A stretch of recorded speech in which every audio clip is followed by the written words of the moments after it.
આણંદ અને વડોદરા જિલ્લાને જોડતા ગંભીરા બ્રિજ દુર્ઘટના બાદ સફાળા જાગેલા તંત્રએ રાજ્યભરમાં બ્રિજના સ્ટ્રેન્થની ચકાસણી શરૂ કરી દીધી છે, જેમાં હવે વહીવટી તંત્ર દ્વારા જાહેરનામું પ્રસિદ્ધ કરીને નબળા પુલ પર ભારદારી વાહનોના પરિવહન પર પ્રતિબંધ મૂકવામાં આવી રહ્યો છે.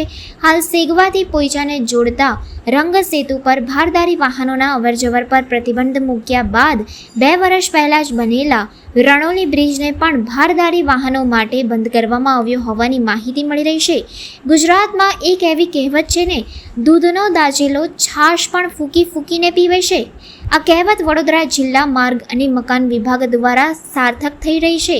વર્ષ 2017ના સપ્ટેમ્બર માસમાં રણોલી રેલવે સ્ટેશન ઓવરબ્રિજનો એક તરફનો ભાગ તૂટી ગયો હતો, જે બાદ લગભગ 7 વર્ષે બ્રિજના સમારકામની કામગીરી પૂર્ણ થઈ હતી. હજી તો 2024માં બ્રિજનું લોકાર્પણ કરવામાં આવ્યું હતું, જેમાં તત્કાલીન સાંસદ રંજનબેન ભટ્ટ અને વિસ્તારના ધારાસભ્ય ધર્મેન્દ્રસિંહ વાઘેલા ઉપસ્થિત રહ્યા હતા. બ્રિજના લોકાર્પણ બાદ થોડા સમયમાં અહીં મોટા ગાબડા પડવાનું શરૂ થતાં તેનું સમારકામ શરૂ કરવામાં આવ્યું હતું અને બ્રિજને ભારદારી વાહનો માટે ખુલ્લો મૂકવામાં આવ્યો હતો. 1 સપ્તાહ પૂર્વે પણ આ બ્રિજ પર ભારદારી વાહનોની અવરજવર ચાલુ હતી, પણ ગંભીરા બ્રિજ પડી ગયા બાદ તંત્રને નવા બનેલા રણોલી બ્રિજ પર વિશ્વાસ રહ્યો ન હોય તેમ લાગી રહ્યું છે. બ્રિજ પર બેરિકેડ મૂકી દેવામાં આવ્યા છે અને ભારદારી વાહનો માટે પ્રતિબંધનું ફરમાન આપી દેવામાં આવ્યું છે, જેના કારણે GACL, BPCL, રિલાયન્સ સહિતના મોટા ઉદ્યોગો અને નંદેસરી તરફના ઉદ્યોગો માટે હાઈવે કનેક્ટિવિટી ફરીવાર મુશ્કેલ થઈ ગઈ છે.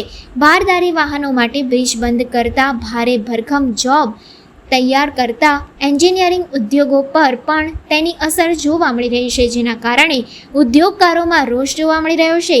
મહત્વની વાત તો એ છે કે 2 વર્ષ પહેલાં પ્રજા માટે ખુલ્લો મુકાયેલો બ્રિજ જો સક્ષમ ન હતો તો શેના માટે લોકાર્પણ કરવું પડ્યું? લોકાર્પણ કરીને કામ પૂર્ણ થઈ ગયું છે એમ બતાવીને 7 વર્ષથી અટવાયેલો બ્રિજ ખુલ્લો મૂકીને ઇજારદારને ચૂકવણું પણ થઈ ગયું. હવે જ્યારે એક બ્રિજ તૂટ્યો એટલે નવા બનેલા બ્રિજ પર પણ ગુણવત્તાની ચિંતા તંત્રને થઈ રહી છે, તો અત્યાર સુધી કેમ તંત્ર ચૂપ હતા તેવા અનેક સવાલો ઊભા થઈ રહ્યા છે.